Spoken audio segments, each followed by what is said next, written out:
Well, hello there to all the good people of Ohio and beyond. This is Aaron Knapp, and you're tuned into Unplugged, broadcasting without permission. This is a place where the truth gets louder and we dig deeper, and where we always remember be lawful, not awful.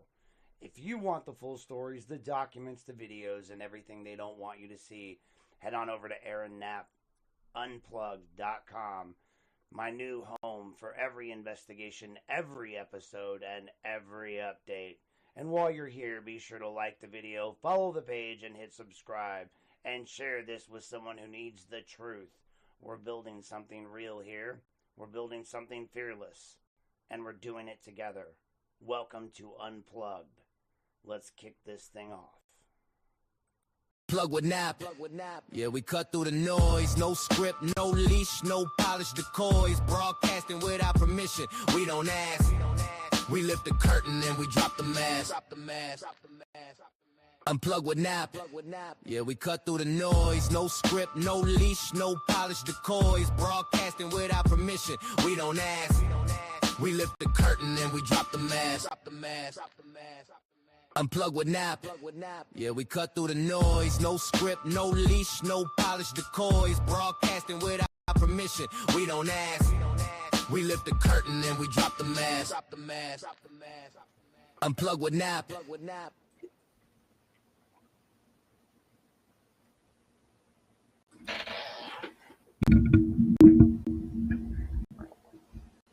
Good evening there, Lorraine. How's it going? And Ohio, and anybody else out there tuning in the United States of these Americas.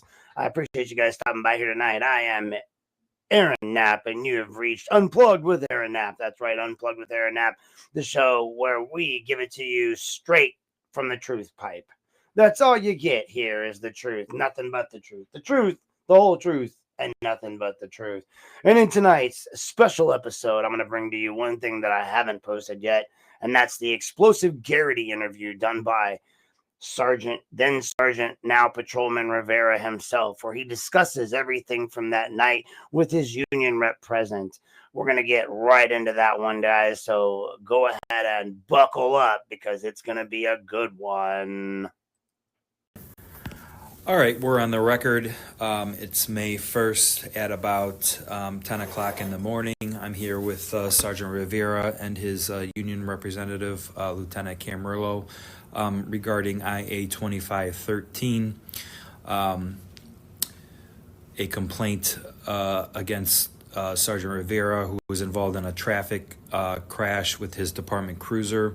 In addition to damaging the cruiser, Sergeant Rivera also allegedly caused damage to other vehicles in a shed. Sergeant Rivera's had the opportunity to review his Garrity warnings and subsequently signed the Garrity warning form. Just for the record, Sergeant Rivera, obviously you know anything you say to me today can only be used against you in an internal investigation and not a criminal one. Yes. With that, is there anything preliminary before we proceed? As far as Preliminary statements or anything you need to, procedural issues? No? I think we could proceed. Okay. All right. With that, Sergeant Rivera, it's been reported that on April 17th at about 10 o'clock, 10:52 in the evening, you were involved in a traffic collision where you left the roadway, struck a parked car in a shed, and then left the scene. Can you explain what happened? Yeah, if I could start. So early in the morning, I get up to work out. That morning, I got up about 1:30ish because I had to use the restroom. Get up, use the restroom, go back to try to lay down, couldn't sleep, so I got up around 2:30. Go downstairs, do my normal routine, take a pre-workout, eat a granola bar, go in my basement, work out for about an hour and a half, clean up, come to work, which is what I did that day. Come to work, I was okay, I think throughout the day, nothing too bad, till about 4-ish o'clock. 4-ish o'clock. Around 4 o'clock, I just basically hit a wall. I got tired. I remember it getting tired because I was in the hall and I was talking to Officer Garrity. We had to serve a warrant on a guy who had come in and he was waiting in the lobby. I was waiting on Officer Brent Payne to come in. Anyways, while I'm talking to her, I was just exhausted. I was yawning. I distinctly told her I was tired, and I think that's where just kind of my downfall started happening, was where I was just tired. So anyways, the rest of it doesn't pertain to any of this. I go to the office, finish up my administrative stuff, and First Sergeant Hendershot was having his gathering for having just been promoted to First Sergeant that day. Hendershot he's a friend of mine, and I was very proud of him, and I felt obligated. That's me in the background, by the way. To his gathering. And, I'm almost positive. Give me a second. I go to his gathering. While I'm there, I get there about 5:30. I get there about 5:30. I had some food laid out. I ate some food, and shortly after that, I ended up having a mixed drink. It was about 6-ish. After that, I drank the rest of the Coke that was in the can. Somewhere around 7-ish, I had another mixed drink. And that was it. I was done drinking, had probably 2 shots that were a piece in the mixed drinks. So it was a shot of the Jim Beam Coke, then another one later on. I was done drinking before like 8. So you had 2 shots in addition to the drinks, or the shots were in the They were in the drink? Okay. So 2 total. I was done drinking before 8, probably 7:45-ish or something like that. I was done because I had my other drink, my second drink. I poured that one around 7-ish, and then I did the same thing. I finished off the Coke that was in the can. So put a little bit in the drink. It was probably like maybe half a can of Coke left. I drank that. Afterwards, I stayed and I hung out with the guys for a bit. And I didn't end up leaving there, I don't know, till after 10:30. After 10:30, I leave, and basically at that point, I was spent. I was up for 20 plus hours at that point. And I've done it before, and I felt like I'll be fine. I'll be able to go home. So I get to my cruiser, I hop in the cruiser. I started driving down 9th Street, and that's it. I fell asleep. So, and then I struck the vehicles. Okay, so again, he fell asleep and struck the vehicles, not vehicles, because he said one at the beginning, and just feel like it's going to be one of those moments. To go back a little bit, your shift ended at 5:30, and then at that point you proceeded to the Union Hall for the reception. Yes. Okay. So,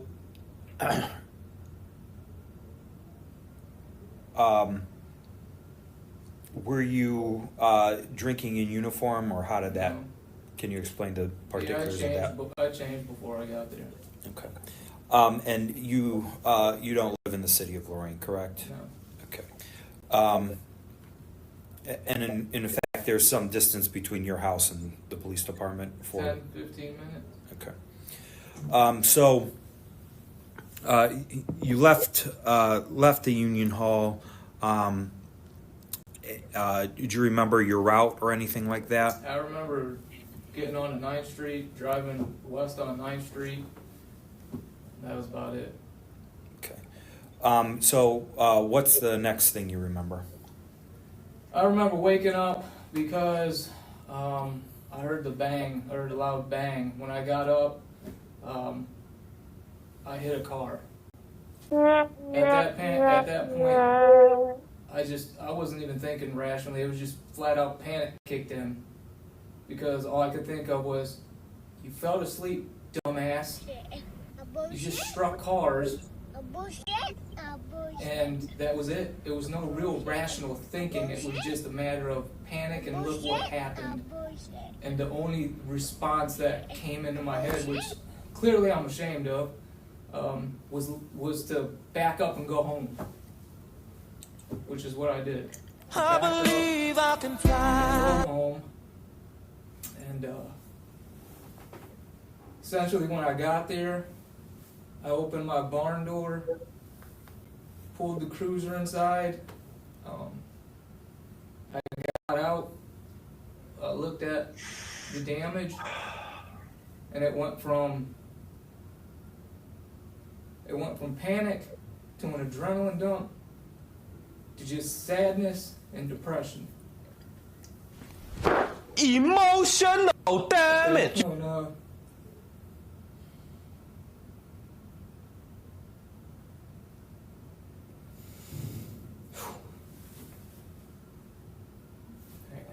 Your friend.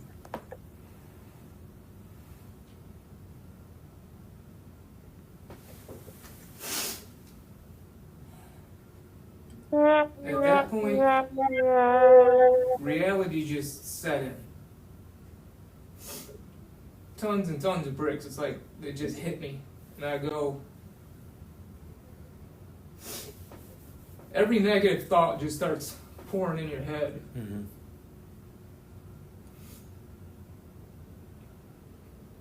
I grabbed my phone, called Captain AJ, brief conversation with him, told him I mess up what I did. I couldn't deal. At that point, it was just too much for me.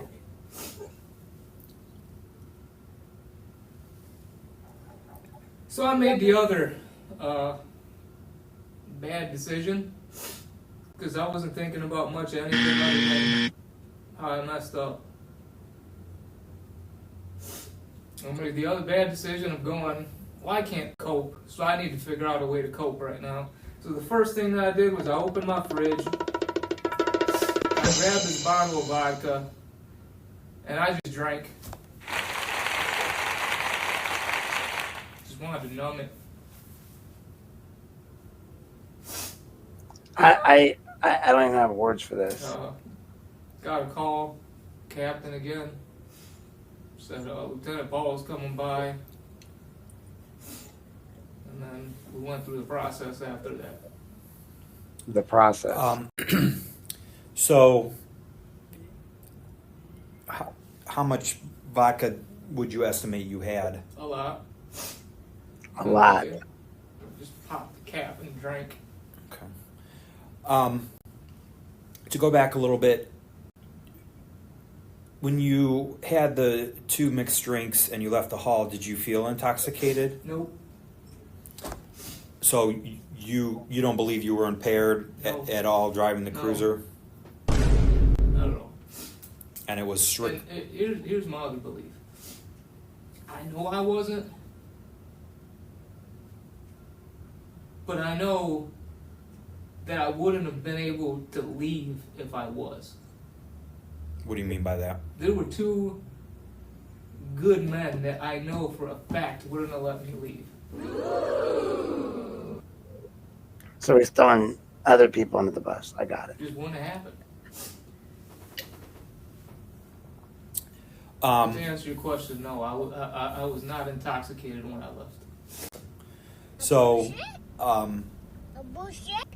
basically what you're saying, it's strictly that you fell asleep. I fell asleep. Okay. I messed up. I stayed up too long. I'm not 20-something years old anymore. I stayed up too long. And that was that shift that day was the third of your Yes. 3 working days, so it would have been your theoretically Friday, correct? And you would work the 2 days prior. Yes. Before that, the day before, what was your sleep schedule? I left work early to go, and I left maybe an hour. My daughter had she had a little concert, so went to the concert. That didn't end until 7:30ish. Anyways, by the time we got home and cleaned up, I went to sleep right around 9 o'clock, somewhere around there, 9:30ish. You know, it wasn't a terrible schedule, but I worked all day. Then I went home, went to the concert, went to sleep between 9:30. And that's when you got up at around 1 o'clock to use the bathroom. Got up around 1 o'clock to use the restroom. Tried to lay back down. I just laid there. I couldn't go back to sleep. And then I got up 2:30 to do my workout. Okay. Now, going to the end of your story there. So, Story, yeah, that's what it is. after A good one. Tall the tale. captain had called you back and told you that Lieutenant Ball was coming out, what happened from there? Lieutenant Ball showed up, and we went to the hospital to where I did a urine test and a breath test, and the OH3. Okay. Did they provide you Garrity? No, not there. Was the test, from your understanding, an administrative test in Yes. accordance with policy? Yes. They never read you a BMV 2255? No. Okay. Do you recall what Sergeant Ball had told, or Lieutenant Ball had told you? He asked me what happened, and I gave him a statement, and then he said, well, we got to go to the hospital because we have to do the urine test. I don't recall much more of anything else.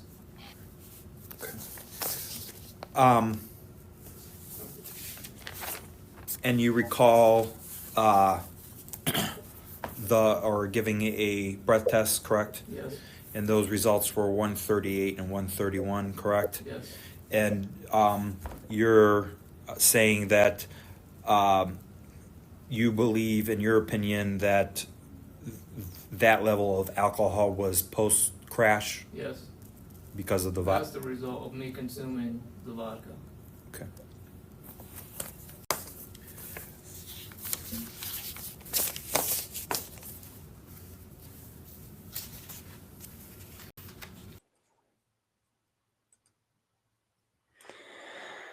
I don't know, guys. I mean, you know, it's crazy. You sit here and you listen to this, and you can tell it's kind of crap, right? I mean, there's another 15 minutes of this Garrity interview, and it really is kind of like, you know, pretty much A bullshit? A bullshit? A bullshit. you know, I feel like there's just yeah, this is not a good look for LPD, not at all, not one bit. And those crocodile tears, you know, yeah, I get it, you know, you're sad, you know, everybody's supposed to feel all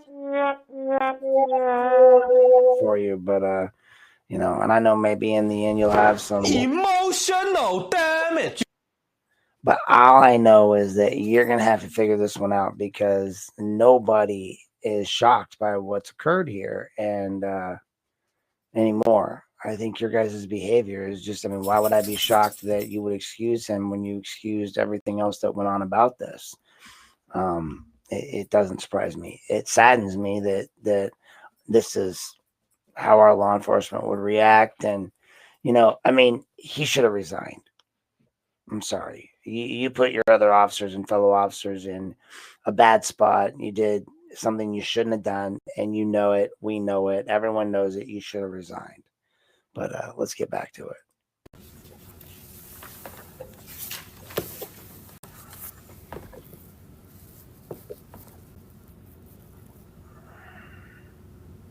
Did you have any interaction with Sergeant Reese? Did you remember? Sergeant Reese showed up to the hospital to give Lieutenant Ball something. I don't know exactly what it was. Possibly the kit, the urine kit. Other than that, I didn't have any interaction with him. Okay. And you were never asked to submit a blood or urine sample as a result of a criminal action, correct? No, it was strictly administrative. Okay. And you were never provided Garrity? No.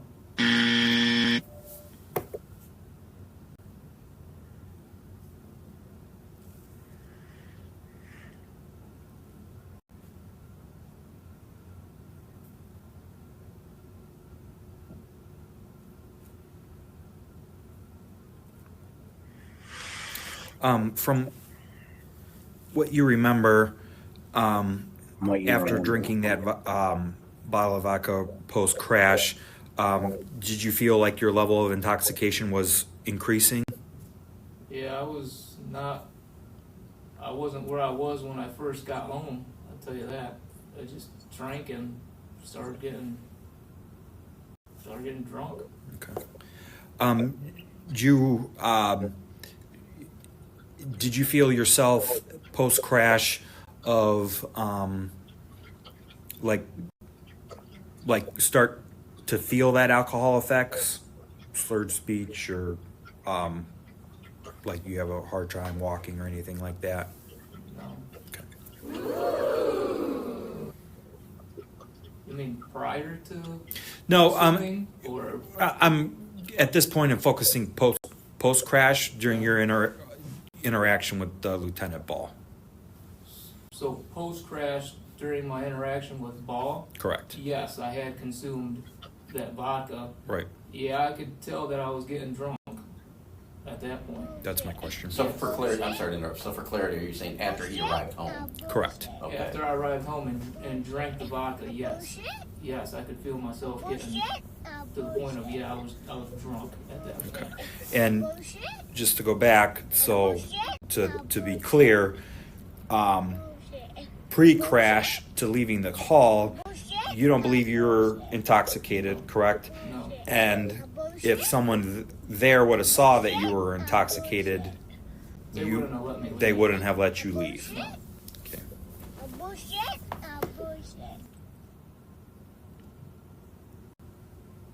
Wow. When you went to the hall, where did you put your duty gear? It was in the trunk. As with the firearm? Yeah, everything was in the trunk.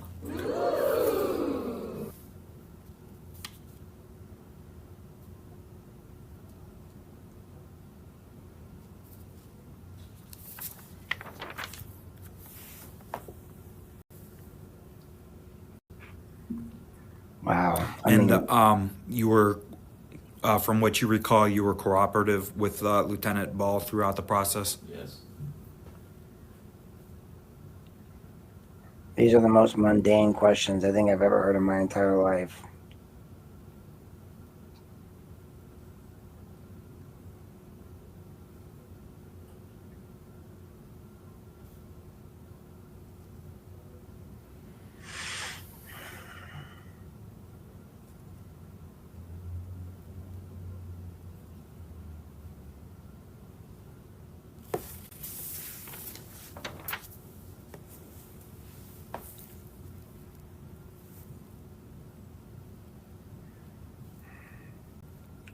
Yawn. How many other BS questions can I ask without sounding? At the crash, did you have any contact with any citizens or anything like that? No. Okay. No, he was out of there. When did the oh shit moment happen? Was it when you got home, or like when you were startled of the bang with the crash? Were you So having? panic set in as far as like, fuck. When I heard the bang, and after I heard the bang, I can see that there was a vehicle that was struck. At that point, it was just that's basically when it kicked in. I was just like, you know, and I don't want to repeat the word, it was just F, F, F, F, F. And that was it. That my mind just went into like broken record loop. F, F, F, F, what the fudge, what happened, and it's just, I didn't have real rational thought. It was just, that was it. And so it kicked in, I would say right there, it was when I realized I just smashed into a car. And you weren't. You never got out of your car I did at the. not. Okay, and you weren't aware of the extent of the damage to your cruiser until you return home, correct? Yeah. And were you're not aware of Be careful. any more incidents on your route home, correct? There was no other any other crashes.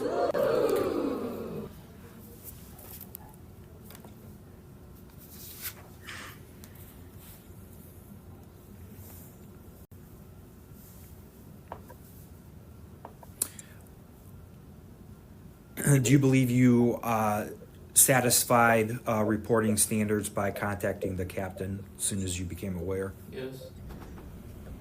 And you admit what happened to him? Bullshit. Bullshit. Did he Bullshit. did he tell you anything, or that he was going to call it, like he was going to notify Lieutenant Ball, or Yeah, how did that? he told me that he was going to contact, or that he, when I initially told him, he said he had to make some calls. He called me back, told me he contacted Chief Deputy Failing, that the chief knew about it, and Lieutenant Ball was going to be coming out to the house. Okay.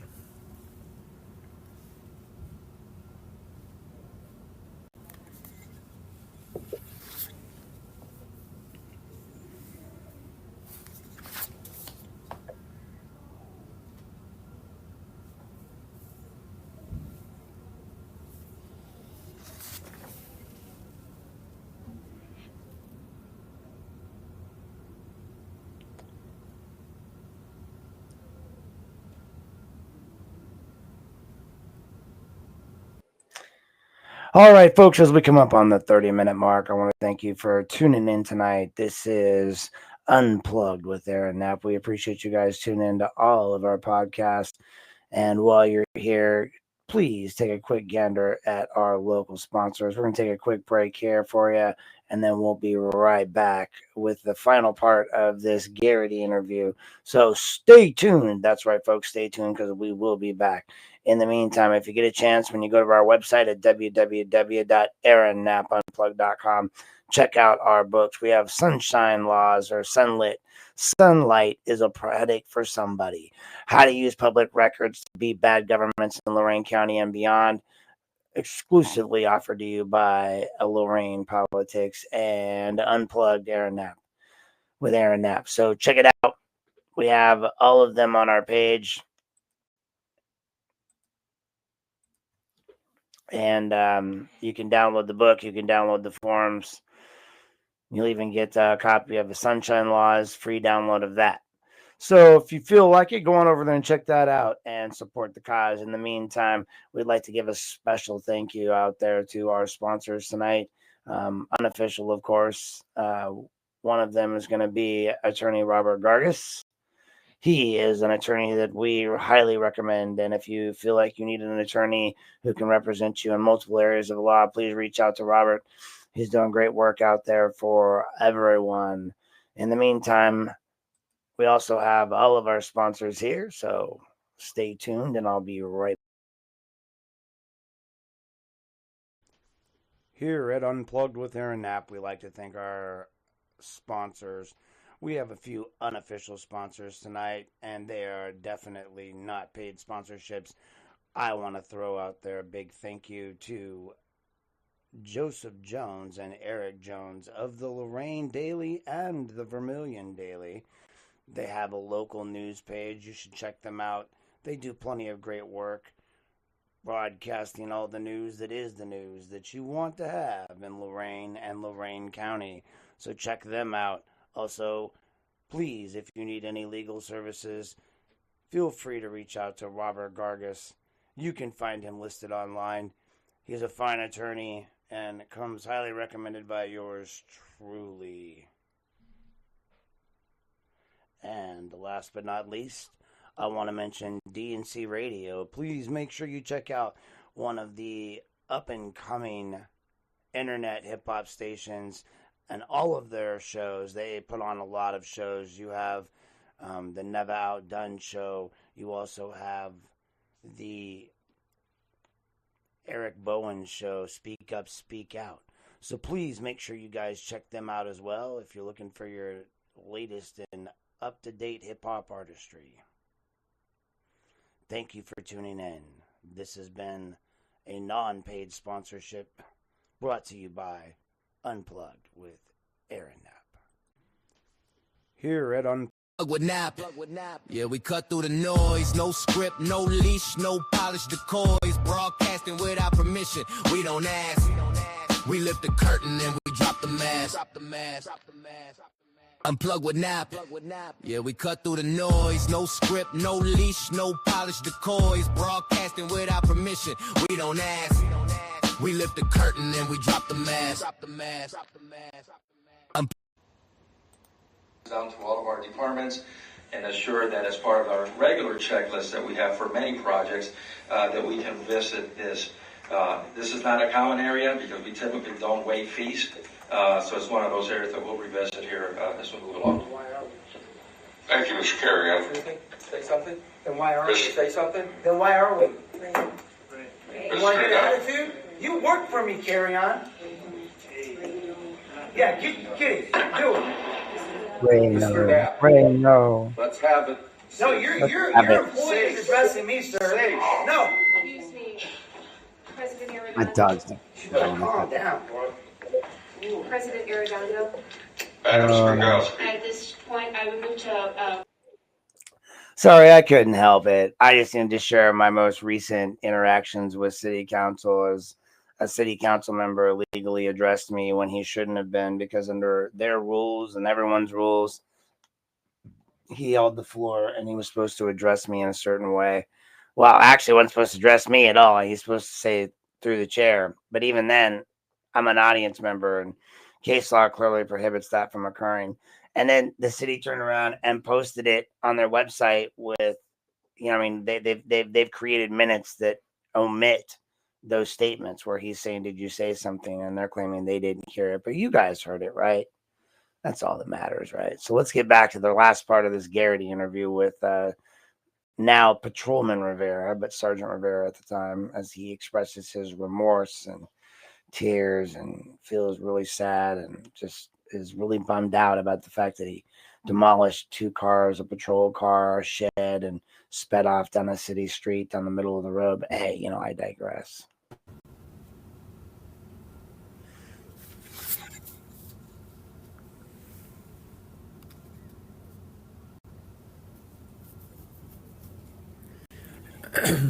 And you were criminally charged for the crash, is that correct? Yes. And- Yes.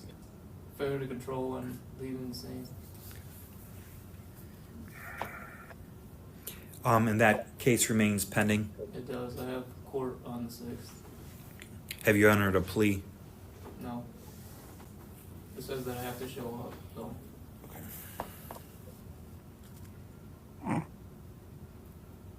Says I have to show up. It's nice.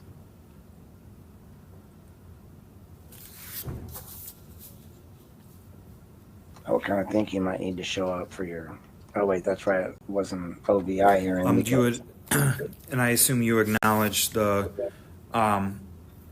vehicle use policy 703, which states members who have consumed alcohol prohibited from operating any department vehicle unless it's required by duty assignment. Regardless of assignment, members may not violate state law regarding operation while intoxicated.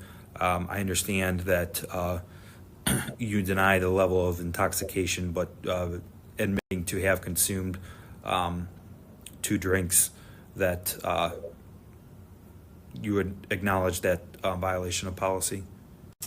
I believe that I do acknowledge the policy and I understand that, but I believe that that should have been metabolized by the time that I left.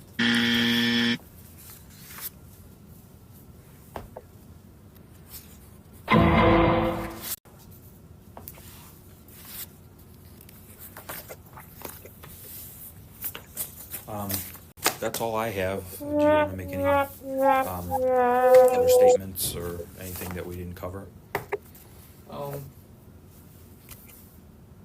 I would just like it to be known that I take responsibility for what I did. I apologize for what I did. The circumstances that led up to it were outside of my control, but what occurred still occurred.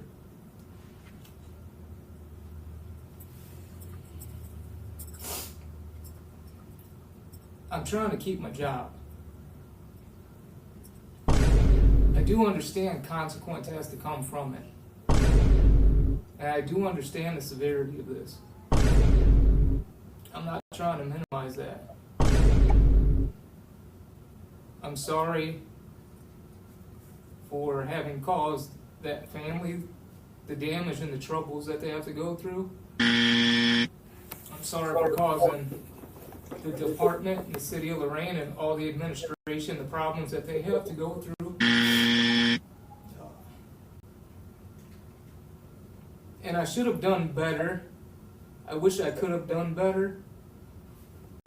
I can't change how my mind worked that day. I can't change that day. But I hope to have the opportunity to make this right somehow. And if that means financial burden for damages, then I'll take it. And what I mean by that is, if I gotta pay, I gotta pay. I understand the damages are my fault. Any other decision that is made in regards to discipline, I understand. But what I ask for is some level of mercy that I may be able to keep my job.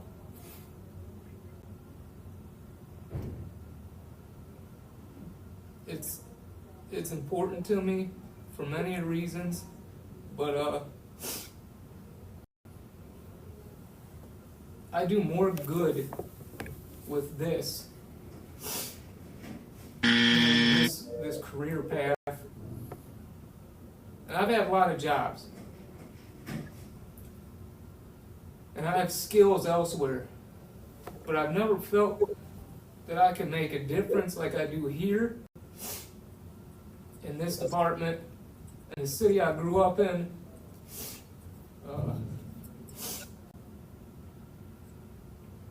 Just want to keep my job.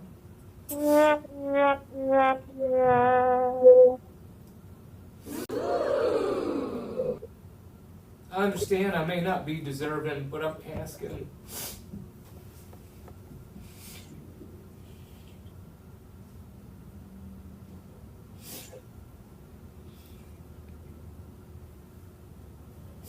Asking for that mercy. That's it. I'm sorry. You're fine. I just want to say that in my time here, since Eric's been hired, he's worked for me. He was a leader amongst his peers early on in his career. I agree with what he said. He's an asset to this department. No significant discipline or any discipline to my knowledge. I didn't get a chance to go through the personnel file, but I don't know that there's anything that wouldn't be considered just a garden variety, learning curve mistake that he made that maybe documented. But I think he's been here, what, about 12, 13 years, something like that. And, you know, a panic-stricken, poor decision, leaving the scene after being extremely tired, then making a poor decision after you get home when you realize that you really messed up. I don't think should negate 14 years of basically complete integrity. So he came in here, cooperated, clearly remorseful, and offering to do things above and beyond probably what a lot of people would do in a similar circumstance. And I agree that some consequences, yes, but consider all facts when decisions are being made. That be suggested as this goes up through the disciplinary chain. Thank you. With that, if there's nothing else to add, we'll conclude at 10:30. So I wonder if, at the end of it, somebody just, called him up and said, His name is John C.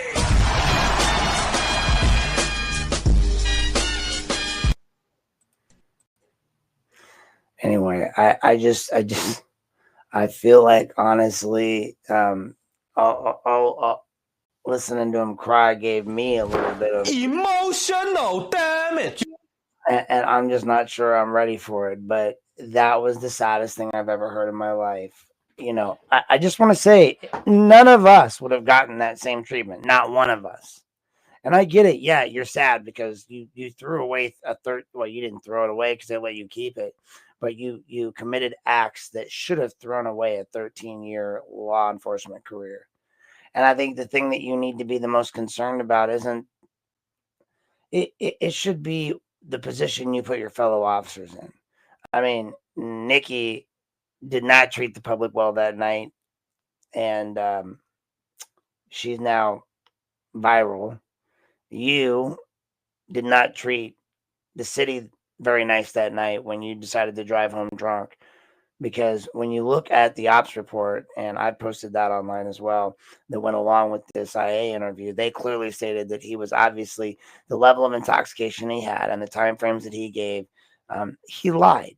There's no way he only had 2 drinks, because the bottom line is that his intoxication levels were much higher than that when they checked him. And so the IA concluded that he was drunk at the time of the accident, but also that fatigue contributed to the accident as well. And they went with the fatigue. They lead with the fatigue, right?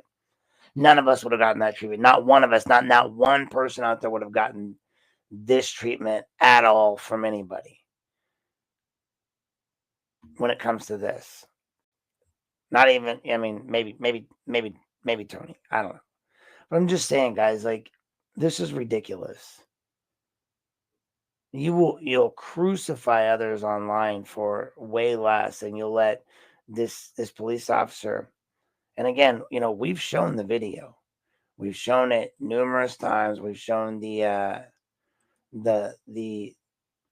aftermath of it.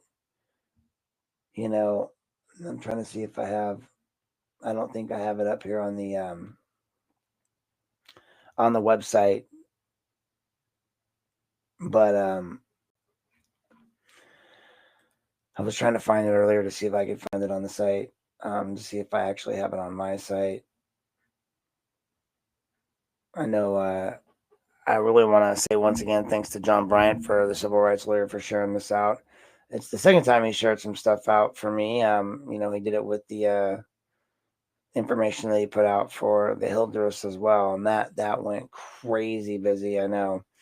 So I really I'm happy that he was able to share that for us and get it out there to everybody, because that was pretty helpful. And then again, also BP, he put it out there, and it's making its rounds. So I really appreciate you guys putting that out there,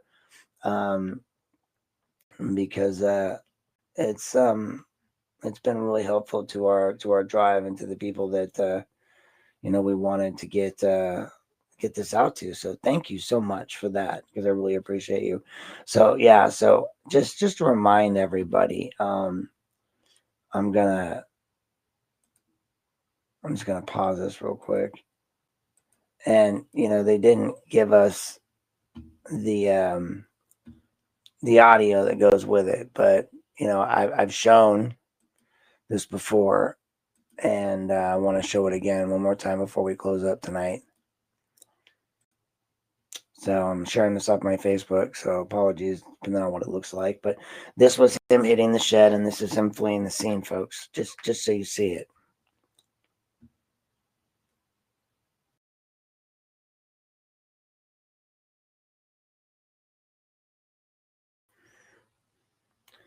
So now he's trying to figure out where he's at.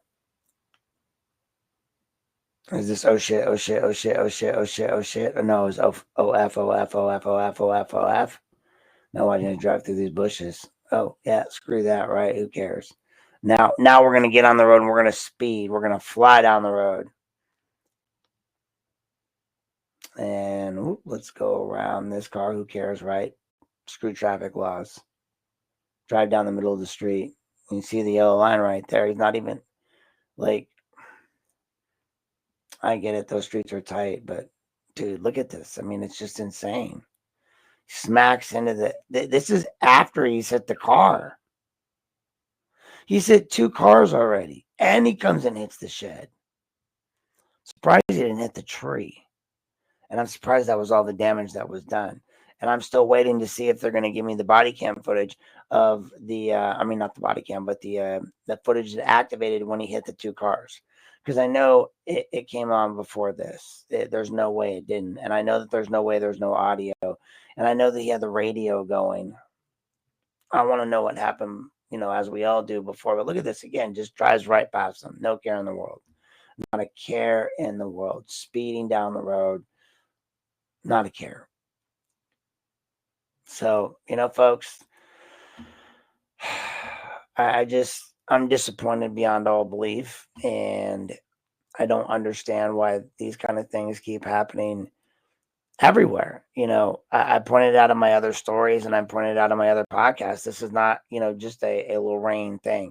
And while I agree with John Bryant, for the record, the chief that was the chief when that went on is now gone. I do agree that some of the people that participated in that issue made some questionable choices. But in the grand scheme of things, what they need to do more often than not, I feel like, is not be in charge of policing themselves. I mean, every time you watch an old cop show, they always showed IAs being like the hated people outside the circle. And in this, you listen to that audio file, and it sounds pretty laid back. It sounds like they're just chatting away, doing their thing, and like any other day at work. And that's not really going to be the acceptable kind of stuff that goes on in our community. And that's not what we want from our law enforcement. And that's not what we want from our public servants.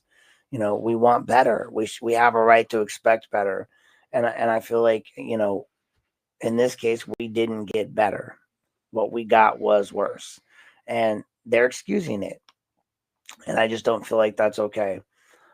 This has been the Garrity interview, the recording of Sergeant, now Patrolman Rivera, and I would give this advice out to anybody out there listening that applies to anybody in any, probably maybe even in other states, but a Garrity interview is required anytime there's a use of force. So if you've ever been involved in an incident, the Garrity interview is available to you. They do this anytime there's a use of force. The law enforcement officer has to go up and give testimony as to what happened. And it looks like that. It's administrative. In this particular instance, I think I was down there for something because you clearly hear me in the background of that Garrity interview. And it just makes me wonder when they were doing it. And they have to do these Garrity interviews after every incident. I have one on Swanger. I have one on Palmer when he shot the dog. I have this one. And all you have to do is ask folks. A lot of people don't understand what a Garrity interview is. But when he gave that interview, it basically, he had, gave up. It's all administrative, right? So it doesn't count against them in a court of law. Here, I'll look it up just really quick so we can see what we got going on. And so So yeah, Garrity interview refers to an investigative interview of public employees where the employee is given Garrity rights to protect themselves from self-incrimination in a criminal case. So if the employee is compelled to answer the questions under threat of disciplinary action or termination, their statements and any evidence derived from them cannot be used against them in a criminal proceeding. That's how they get around this stuff. To protect these rights, an employer often provides them with a written Garrity warning that advises the employee of these protections, but also notes that statements may be used for administrative discipline. And, I'm just wondering, I don't know if I can show that video. It's from the Minnesota Resource Management Group, so we won't play that. But this kind of thing only applies to public employees. These rights are specifically for employees who are subject to government employment investigations, and it allows the government to get the truth without possibly having them incriminate themselves. They can still use it for discipline, which they didn't really do here. They did eventually fine him $15,000, the cost of the repair of his vehicle, but didn't charge anything on the two other vehicles that they should have charged for, the citizen vehicles or the shed. And so he has to pay back the 15 grand. He gets demoted, but he still gets to work. He still gets to be a cop. How could he pull anybody over who would find him trustworthy enough to be a witness in court now? He should be on the Brady list, to be honest, and that's a list of cops that have lied, because he did lie, because no matter what, there's no way he only had 2 drinks unless he's just got such a low tolerance for alcohol, because they must have been metabolized by them. But when ops did their report and they did their timelines and they looked it all out, they said there was no way he was sober when he got in the crash either. Go read the report, guys. All you got to do is check it out. But Garrity warnings are in play. And that's why if you pay real close attention, they asked if he had been given a Garrity warning at the beginning of all of his questions or whatnot at the hospital on the body cam footage. And that's a key fact, because he had not been given his Garrity warning. So everything he said then could be used against him in a court of law, I guess, but he wasn't read his rights. So I don't know how that would play out. I just know in the grand scheme of things, folks, this is one big massive cover up. And you've seen the body cams, you've seen the other body cam, you've now multiple times seen the backup cam, the camera as he drives, or his front camera as he drives away. I guess it was his dash cam that activates. Hopefully at some point we'll get the audio, we'll get the missing portions of that dash cam, and we'll get this thing closed up. But in the meantime, folks, if this case has already gone viral. So feel free to share this video with everybody you know. Get it out there. This is the one and only copy of the Garrity interview that's been received as well. So understand your rights, folks. You are allowed to request Garrity interviews, and it's not a video, so they can't charge you the way they would for a video. And again, if you feel like you need more information on sunshine laws or how to request this stuff, check out my webpage, www.aaronnapunplug.com. Go to the section where it talks about public records. It's up in the menu area. Click on that page. Go check out my book. Go check out my forms. If you're in Ohio, these forms will work for anybody in Ohio who need, to get public records from their local government. So appreciate you guys tuning in tonight. Thank you very much. And we'll see you guys next time. Make sure you check out our sponsors as well and come back for our next show. This is Aaron Knapp. I'm telling you all out there to stay easy out there. For you law enforcement professionals out there, remember, be lawful, not awful. And for all of my fans out there, thank you for staying here with us and for being fans of the show and for liking and subscribing.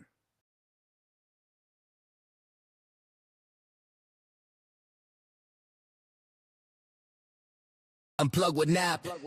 Yeah, we cut through the noise. No script, no leash, no polished decoys. Broadcasting without permission. We don't ask. We lift the curtain and we drop the mask. Unplug with Nap. Yeah, we cut through the noise. No script, no leash, no polished decoys. Broadcasting without permission. We don't ask. We lift the curtain and we drop the mask.